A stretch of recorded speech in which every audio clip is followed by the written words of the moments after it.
Hey everybody, I'm Mark Clem for Meet the Members of the National Ski Patrol, presented by SnowPro Tees and produced by Matt G Digital Consulting. Hey, this show is all about patrollers. It's developed by patrollers, produced by patrollers, and we talk about ski patrollers.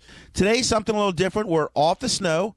We're at the Nerve Center, as Sean likes to call it, of the SnowPro Tees factory here in Annapolis, Maryland. And I don't know really where I am because they blindfolded me when I got down around Annapolis area. I don't remember where they took me because it's a secret. It's kind of like Willy Wonka's chocolate factory. We don't know where we are. We just wear the shirts when they come out.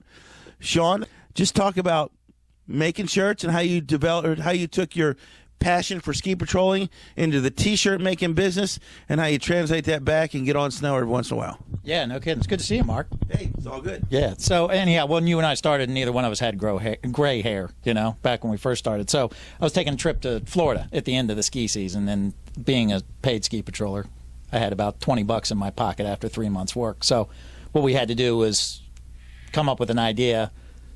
Brainchild was the original SnowPro Tees T-shirt that we sold at Whitetail for cash, and at the end of it, had enough money to go to Florida for 2 weeks at the end of the season.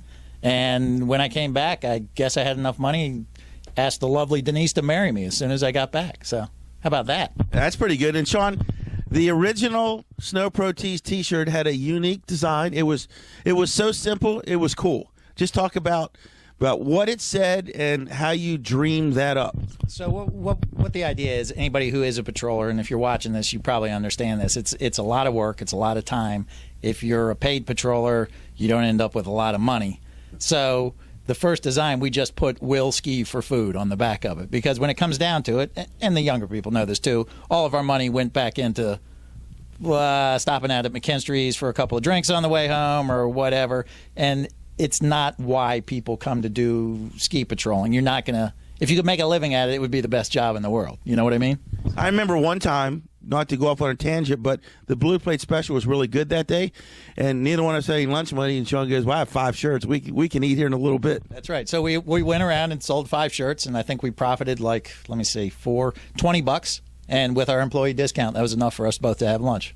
So many years ago, it might have been like 20 years ago, that Sean was a paid patroller at Whitetail. I think I might have still been a volunteer at that time, but you found a way to parlay something fun into the ski industry, and it went off from there. And Sean, it's a long time ago, and the business has developed far beyond that of just making fun ski shirts for skiers to wear, even though you still do.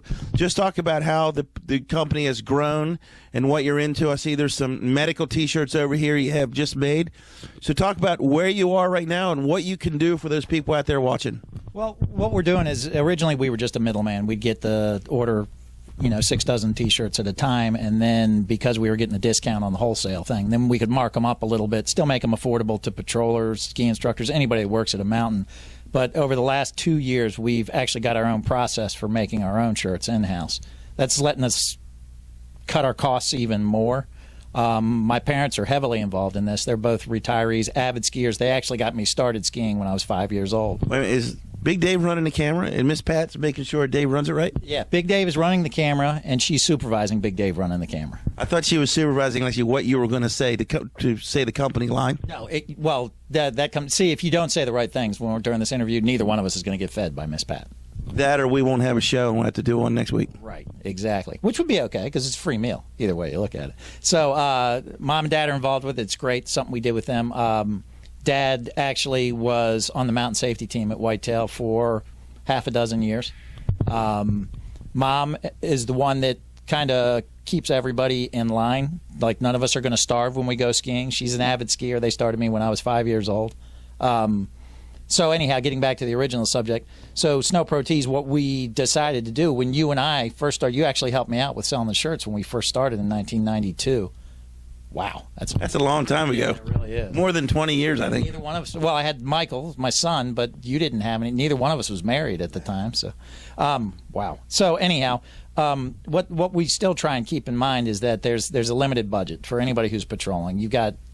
You're being pulled in different directions. You got your ski patrol responsibilities. You have family responsibilities. skiing kind of and working in the ski industry, particularly as a patroller, a lot of areas there's benefits. It allows the whole family unit to stay together and ski together. Keeping that in mind, we make our T-shirts. We make a little money off of them. We don't have to make a fortune off of them. There's no reason why somebody needs to be paying $40 for a long sleeve T-shirt, unless we hire somebody that's going to cost. That wants to spend $40, right? Yeah. Now, if you want to spend $40 on a T-shirt, we'll make them all day long for you. You know, that's no problem. But so anyhow, the patrols that are out there, you need shirts. We've gotten them in the hands of Whitetail. We're doing their shirts now. We sent one up to Patrol up in New York. They're taking a look at it, evaluating it, see if they're going to make some orders from us. So, I mean, email us. You know, you can email me, Sean, at snowprotees.com. And if you need orders for your patrol, your ski school, your bar mitzvah, your cancer walk, we've done 3 or 4 different cancer walks. What else have we done?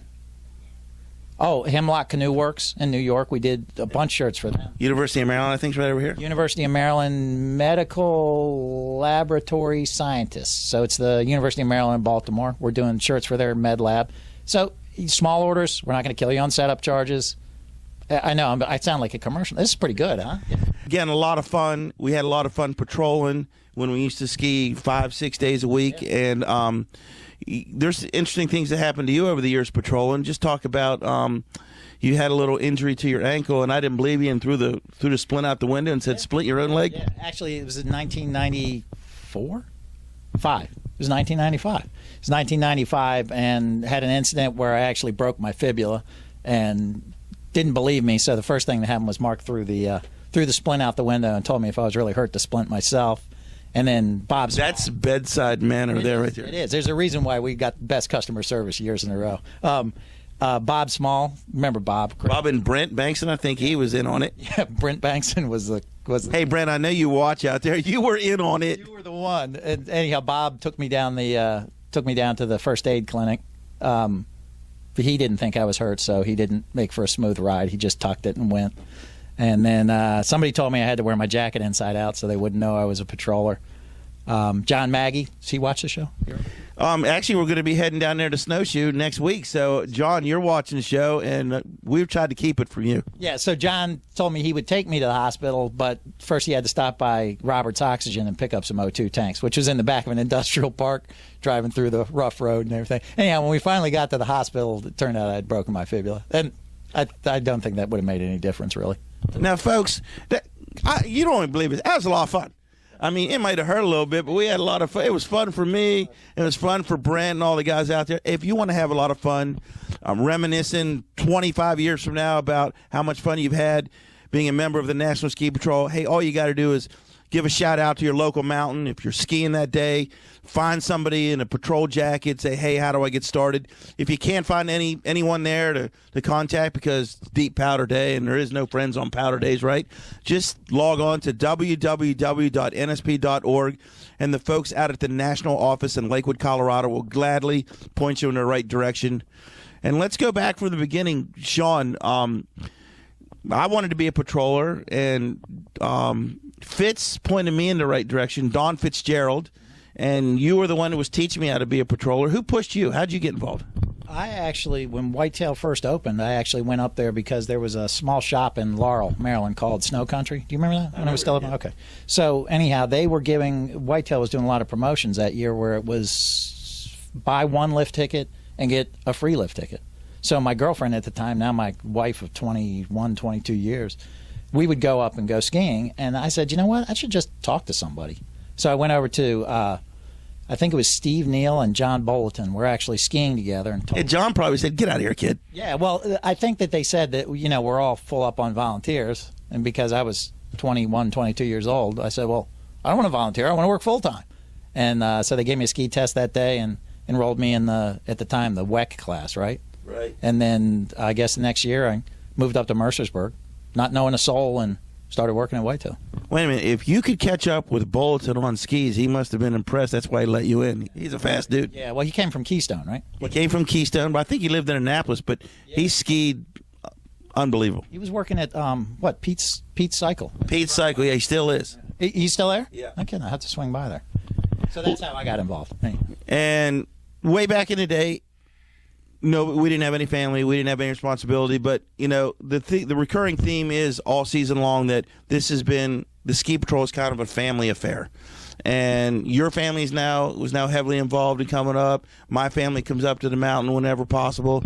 And it just has to make a lot more fun for everybody. Absolutely. Well, Sean and Eileen are what, a month apart in their age? Okay, so our kids are a month apart.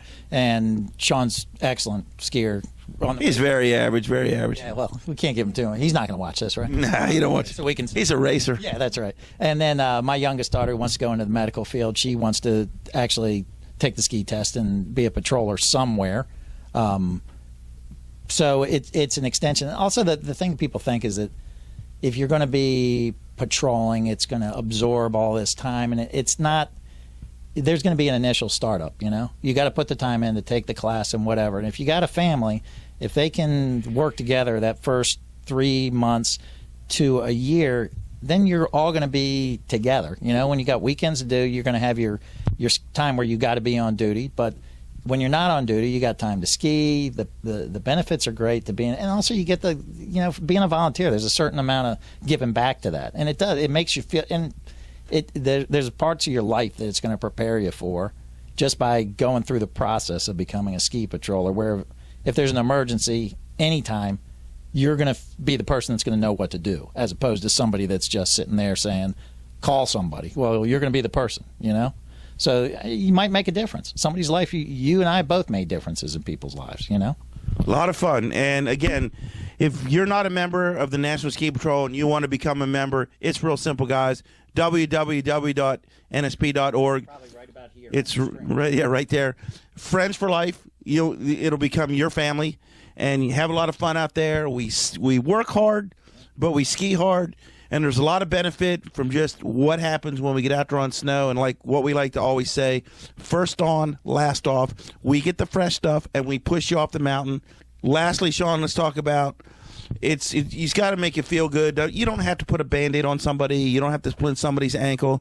But just being out there and making it so somebody has a heck of a great time and wants to come back skiing. At the end of the day, that's got to make you feel pretty good. Yeah, absolutely. And that's the part of the job that a lot of people don't see. There's kind of this, I wouldn't say it's media driven, but there's this myth that the ski patrollers are like the police. That we're always telling people, do this, slow down, you can't go here, taking tickets, whatever. Part of your job is enforcing the responsibility code, but you do that in a positive way. And I don't think people realize that what you're trying to do, ultimate goal, is we'd like to talk to you about that before we're talking to you because we got to put you in the sled and take you off the mountain. But anytime you have interaction with somebody, they're there spending money. They're there to have a good time. They're there to enjoy their day just like you are. And anytime you can make it so that they're having a good time and you feel like there was a good interaction with them, you're going to feel better. And also, you and I both got, anybody who's ski patrolling has got, you get the cards from people that you helped, Yeah. I broke my leg on whatever day and everybody was so friendly, and that's good feedback too. Wait a minute, I've eaten a lot of free Boston Market. I've had Arby's. I've had people come in and offer me drinks. So I don't take it. I pay for it. Right. Yeah. Right. But that's part of the fun we have, and just bringing you this show a little different. We're not out on the mountain like we were a couple of days ago, but we're just coming in the back door and making people understand that to be a member of the National Ski Patrol, you don't have to be a doctor. You don't have to have any medical skill or knowledge. We'll teach it all to you, and you have time. Sean works 9 to 5. I work a regular job, but we found somehow, some way to become ski patrollers and keep that in our life. And Sean, I don't know about you. I can't normally at this point I say, what trail are we going to ski down? What's fun to ski here? But I think we're going to check out and find out how to make some T-shirts. Well, I think what you're going to do is we're going to put you to work because you don't know how to get out of here because we blindfolded you. And it's no Pro Tees blindfold, by the way. So we'll get an hour of labor out of you or so, and then maybe we'll take you home. And we're in Annapolis, so crab cakes after that? Sure. You know who makes the best crab cakes? Yeah, me. Yeah, I know, yeah. Hey, again, I'm Mark Clem for Meet the Members of the National Ski Patrol. It's presented by Snow Pro Tees and produced by Matt G. Digital Consulting. And I always say, too, is you better jump on board because I'm coming to a mountain near you, and I may be coming to a mountain near you, but I may be at your back door. So, Where are you going next? Can you tease that? no, we don't tease that right now because I don't know where I'm at and I don't know how to get out. So I don't want to I don't want to give. If everybody sends you $1, how many dollars would it take for you to tell them where you were going next? One. Okay. Again, I'm coming to a mountain near you, but right now I'm in Sean Augustine's back door at the Nerve Center here at Snow Pro Tees. So check us out. Watch us every Tuesday and Thursday. And again, there's always room in the truck because I'm coming to find you.